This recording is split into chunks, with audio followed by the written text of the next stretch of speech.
नमस्कार, सुप्रभात। आप देख रहे हैं खबर दिल्ली और समय हो चला है दिल्ली की 25 बड़ी खबरों को जानने का। इससे पहले यदि आप वीडियो को लाइक नहीं किए हैं तो लाइक कर दीजिए और चैनल को सब्सक्राइब कर लीजिए। तो आइए एक नजर डालते हैं 25 बड़ी खबरों पर फटाफट अंदाज में।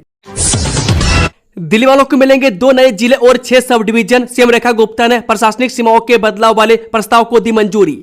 दिल्ली वालों को जल्दी 2 नए जिले और 6 नए सब डिवीजन मिलने वाले हैं।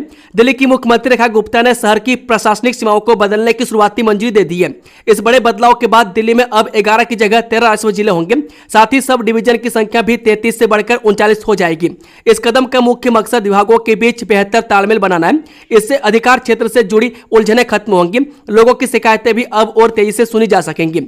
इस नई योजना के तहत एमसीडी के अलग अलग जोन को राजस्व जिलों के साथ जोड़ा जाएगा। बता दें कि एनडीएमसी और दिल्ली छावनी के इलाकों को नई दिल्ली जिले में शामिल किया जाएगा।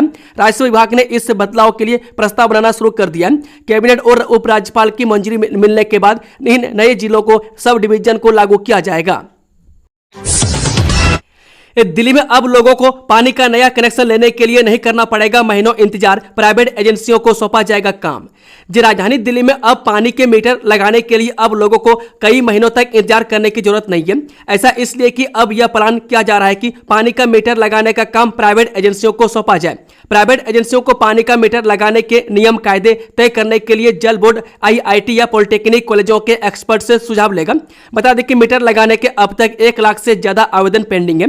इससे जल बोर्ड को कुल 51 करोड़ रुपए का रेवेन्यू नुकसान हो रहा है। जल मंत्री प्रवेश साहिब सिंह के अनुसार जल बोर्ड ने मीटर लगाने का काम रजिस्टर्ड प्लम्बर्स को दे रखा है। पहले इनकी संख्या 1000 थी, लेकिन अब 250 प्लम्बर्स ही बचे हैं, जबकि नए मीटर लगाने के आवेदनों की संख्या लाखों में है। दिल्ली में मरीजों को डायलिसिस के लिए नहीं लगाने होंगे अस्पतालों के चक्कर। इन अस्पतालों में लगाई गई मशीनें। राजधानी दिल्ली में अब डायलिसिस के मरीजों को मशीनों की कमी के कारण के लिए इस अस्पताल से उस अस्पताल नहीं भटकना होगा। इसके लिए दिल्ली सरकार ने सेवा पखवाड़े के तहत बड़ा कदम उठाया है। दिल्ली सरकार के स्वास्थ्य मंत्री डॉक्टर पंकज सिंह ने कहा कि सेवा पखवाड़ा 2025 के तहत राजधानी की स्वास्थ्य सेवाओं को मजबूती मिली है। दिल्ली सरकार ने 6 सरकारी अस्पतालों में 150 नई हीमो डायलिसिस यूनिट लगाए हैं। इस पहल से अब रोजाना 1500 से अधिक मरीजों को डायलिसिस मिल सकेगा। मंत्री ने कहा कि बुराड़ी अस्पताल को 55 और जनकपुरी सुपर स्पेशलिटी अस्पताल को 45 मशीनें दी गई है।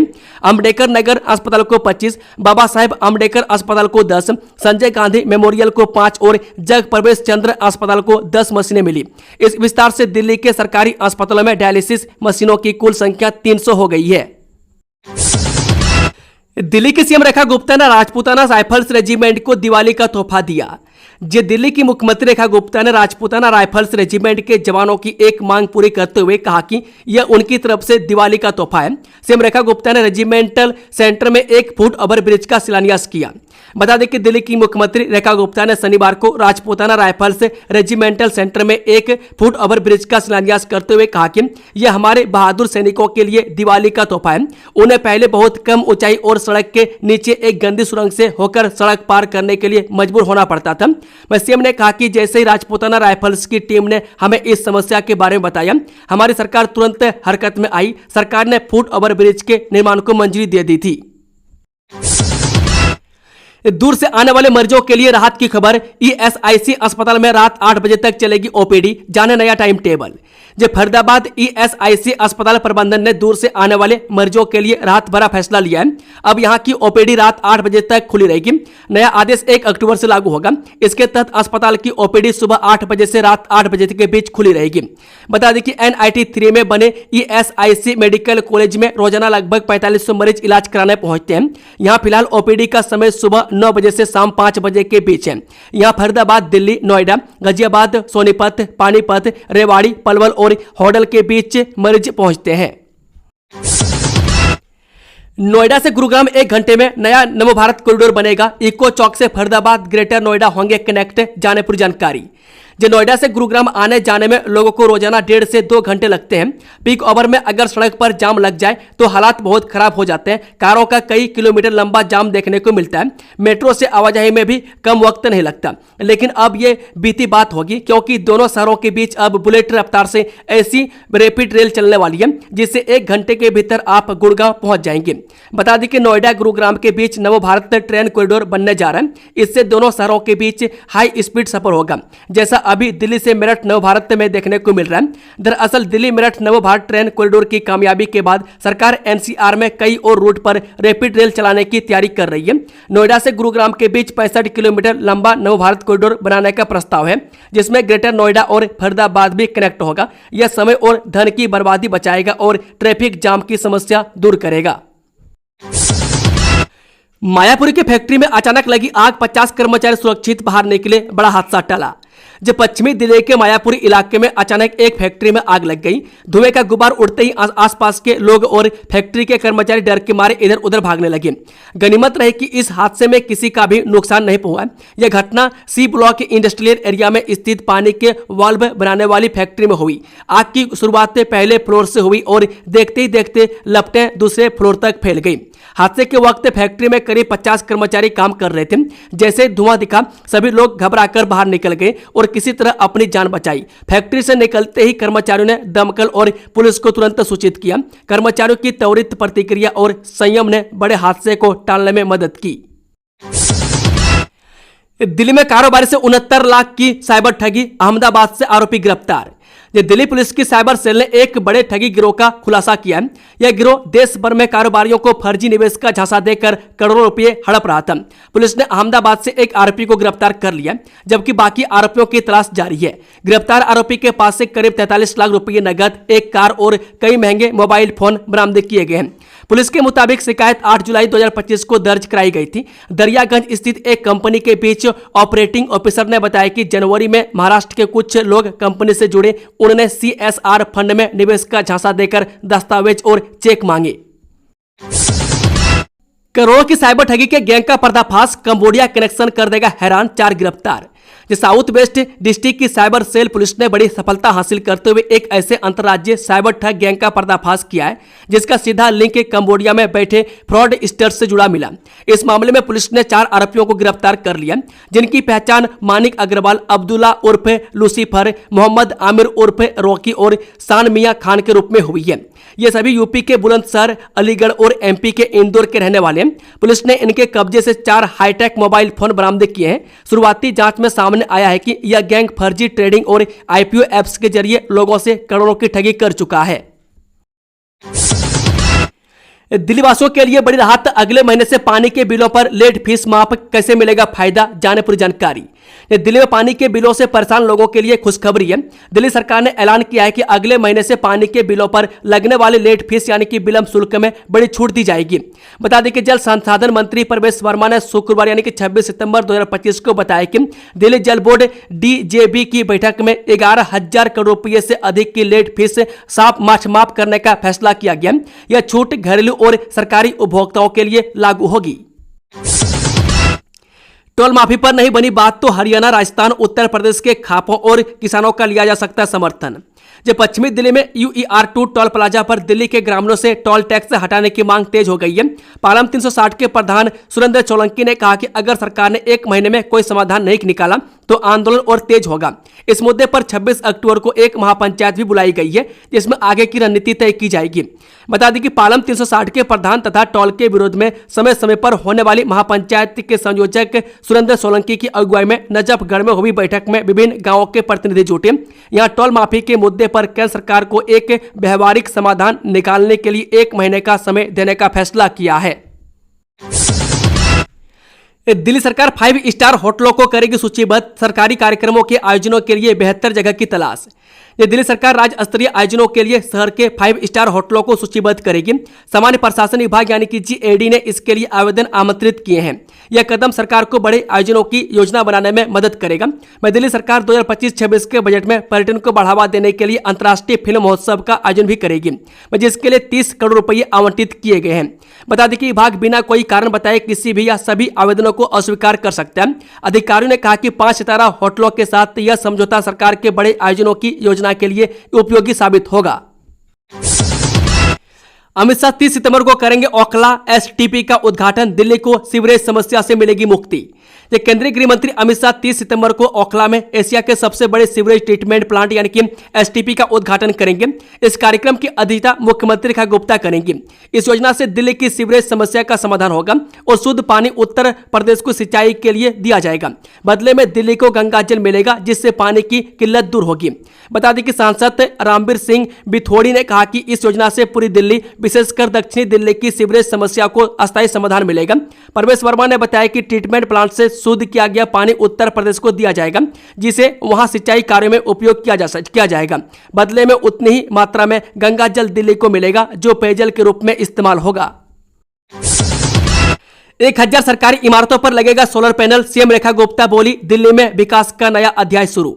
दिल्ली की मुख्यमंत्री रेखा गुप्ता ने मुबारकपुर डबास में 66 L1 kV GIS grid sub station का शिलान्यास किया।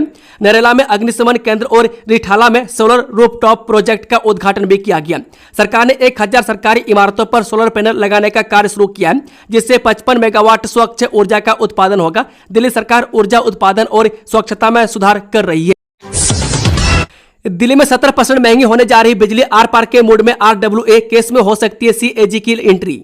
दिल्ली की उपभोक्ता निजी बिजली वितरण कंपनी के खिलाफ कानूनी लड़ाई लड़ने की तैयारी में RWA के प्रतिनिधि विद्युत अपीलीय न्यायाधिकरण में अपील करके डिस्कॉम के दावे की कैग से जांच कराने की मांग करेंगे। उनका तर्क है कि दिल्ली विद्युत विनियामक आयोग ने बिना किसी जांच के ही डिस्कॉम के दावे को स्वीकार कर लिया। उपभोक्ता का पक्ष रखने का अवसर नहीं मिला। सुप्रीम कोर्ट ने आदेश के अनुसार दिल्ली की 3 निजी discom BSES Rajdhani power limited, BSES Yamuna power limited और Tata power Delhi distribution limited को 31,502 करोड़ रुपए की नियामक परिसंपत्तियों का भुगतान करना है। इससे दिल्ली में बिजली 70% तक महंगी हो सकती है। दिल्ली में सपा सेंटर चलाने के लिए नए नियम तैयार, MCD ने पास किया प्रस्ताव। दिल्ली में रियासी इलाकों में सपा सेंटर चलाने पर MCD ने सख्ती दिखाई है। निगम ने एक प्रस्ताव पारित किया है, जिसके अनुसार सपा सेंटर केवल शॉपिंग कॉम्प्लेक्स और मॉल जैसे व्यावसायिक स्थानों पर ही चलेंगे। रियासी इलाकों में सपा सेंटर चलने से नागरिकों को परेशानी होती है और देह व्यापार की आशंका रहती है। निगम सदन में अमर कॉलोनी वार्ड से पार्षद शरद कपूर प्रस्तावित और योगेश वर्मा द्वारा अनुमोदित प्रस्ताव में कहा गया है कि निगम की हेल्थ लाइसेंस नीति के अनुसार व्यावसायिक सड़कों, भूमि मिश्रित सड़कों और रिहायशी क्षेत्रों में यह लाइसेंस प्रदान किया जा रहा है। 2 कातिल दोस्त 3000 के मोबाइल चोरी करने पर पीट कर ले ली जान, पुलिस के सवालों में फंसे तो खुला राज। अंकुर बिहार कॉलोनी स्थित नसबंदी कॉलोनी समाधि के पास मोहम्मद आदिल की हत्या उसके ही 2 दोस्तों ने की थी। मृतक ने आरोपी अब्दुल का मोबाइल चोरी कर लिया था।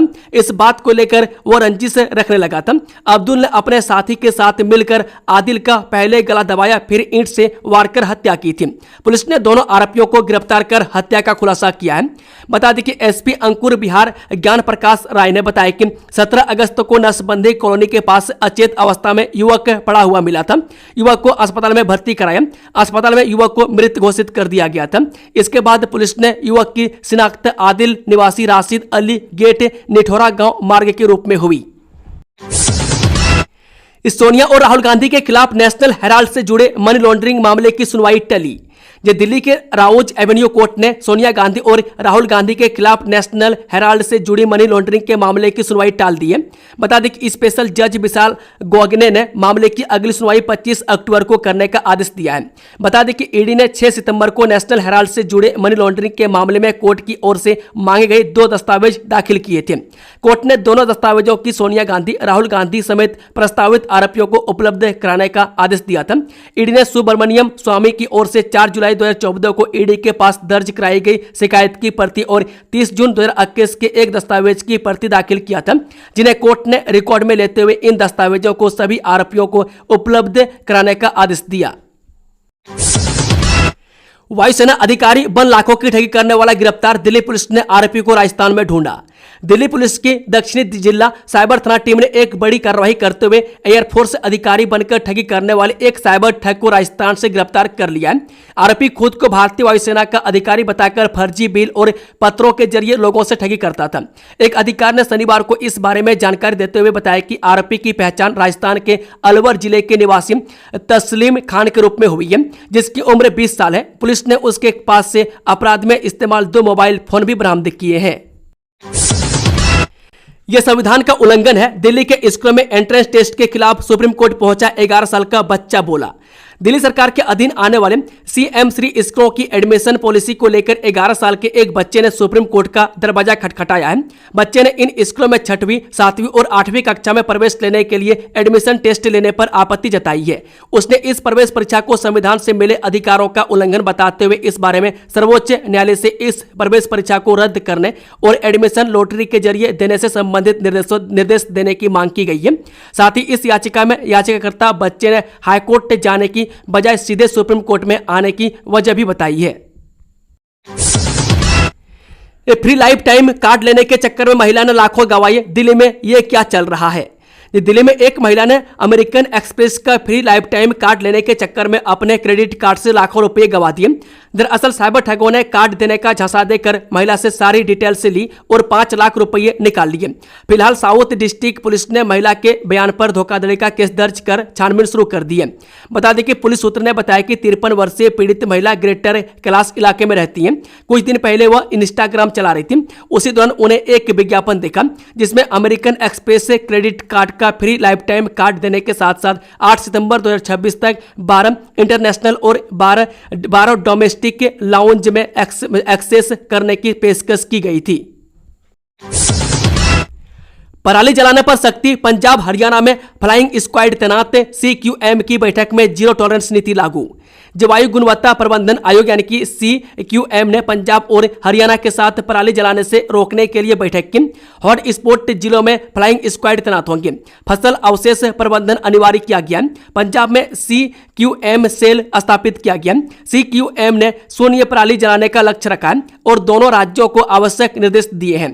इसके लिए राज्य सरकारें संबंधित जिला प्रशासन से फ्लाइंग स्क्वाड की सुविधा प्रदान करने और उन्हें समय समय पर स्थिति अपडेट करने का निर्देश देंगी। CQM अध्यक्ष राजेश वर्मा की अध्यक्षता में 25 सितंबर को पंजाब के 23 और 26 सितंबर को हरियाणा के 22 जिलों के अधिकारियों संग बैठक कर आवश्यक निर्देश दिए गए। दिल्ली भाजपा का 5 मंजिला आलीशान कार्यालय तैयार। प्रधानमंत्री मोदी करेंगे उद्घाटन। दिल्ली भाजपा के नए कार्यालय का उद्घाटन दीनदयाल उपाध्याय मार्ग पर हो रहा है। प्रधानमंत्री मोदी, JP नड्डा और मुख्यमंत्री समेत कई नेता शामिल होंगे। भवन जून 2023 में बनना शुरू हुआ था और अब पूरा हो गया है। 5 मंजिला भवन में आधुनिक सुविधाएं हैं जिसमें पार्किंग, कॉन्फ्रेंस रूम और सभागार शामिल हैं। सुरक्षा के लिए CCTV कैमरे भी लगाए गए हैं। बता दें कि इस समय प्रदेश भाजपा कार्यालय पंडित पंत मार्ग पर स्थित है। में DDU मार्ग पर जून 2023 में कार्यालय के लिए नए भवन का निर्माण कार्य शुरू हुआ था। इसका निर्माण कार्य पूरा हो गया है। दिल्ली के मंगलपुरी में छात्र की पीट कर हत्या। 7 नाबालिग आरोपी हिरासत में लिए गए। दिल्ली के मंगलपुरी इलाके में अन्य नाबालिगों के साथ हुई झड़प में एक नाबालिग की मौत के बाद दिल्ली पुलिस ने मामला दर्ज कर लिया। अधिकारियों ने बताया कि इस मामले में 7 छात्रों को गिरफ्तार कर लिया गया। जानकारी के सामने आने के बाद स्कूल छुट्टी होने के बाद स्कूली छात्रों के बीच झड़प हुई थी। कुछ छात्रों ने मिलकर एक छात्र को बुरी तरह से पीटा था। इससे वह गंभीर रूप से घायल हो गया। बाद में छात्र को अस्पताल ले जाया गया जहां डॉक्टर ने उसे मृत घोषित कर दिया। मृतक और आरोपी दोनों अलग अलग स्कूलों में पढ़ाई करते थे। इस मामले में पुलिस अधिकारियों ने कहा कि छात्र का शुक्रवार सुबह आरोपी से झगड़ा हुआ था। बाद में आरोपी ने कुछ लड़कों के साथ मिलकर उसकी पिटाई की थी। बाहरी दिल्ली के DCB ने पुष्टि की है कि मामले में 7 नाबालिगों को गिरफ्तार कर लिया गया है। सोनम वांगचुक के पाकिस्तान से कनेक्शन। लद्दाख के DGP बोले हमारे पास इसका रिकॉर्ड है। लद्दाख के DGP SD सिंह जामवाल ने पर्यावरणविद सोनम वांगचुक के पाकिस्तान से संबंध होने का आरोप लगाया है। साथ ही उन्होंने पड़ोसी देशों की उनकी यात्राओं पर सवाल उठाए। लद्दाख में हिंसा भड़काने के आरोप में पुलिस शुक्रवार को उन्हें राष्ट्रीय सुरक्षा अधिनियम के तहत गिरफ्तार कर लिया है। बता दें कि वांगचू की गिरफ्तारी के बाद शनिवार को लेह में प्रेस कॉन्फ्रेंस को संबोधित करते हुए डीजीपी जामवाल ने कहा कि पुलिस ने एक पाकिस्तानी पीआईओ यानी कि पाकिस्तानी इंटेलिजेंस ऑफिसर को गिरफ्तार किया जो वांगचू के संपर्क में था। उन्होंने कहा कि हमारे पास इसका रिकॉर्ड है। सोनम वांगचू पाकिस्तान में डॉन के एक कार्यक्रम में शामिल हुए थे। उन्होंने बांग्लादेश का भी दौरा किया था, इसलिए उन पर बड़ा सवालिया निशाना है। जांच की जा रही है। दोस्तों, खबरों का सिलसिला समाप्त हो रहा है। अगर खबरें पसंद आई तो वीडियो को लाइक शेयर, चैनल को सब्सक्राइब जरूर से जरूर कर लें। Thank you, all the best. जय हिंद, वंदे मातरम।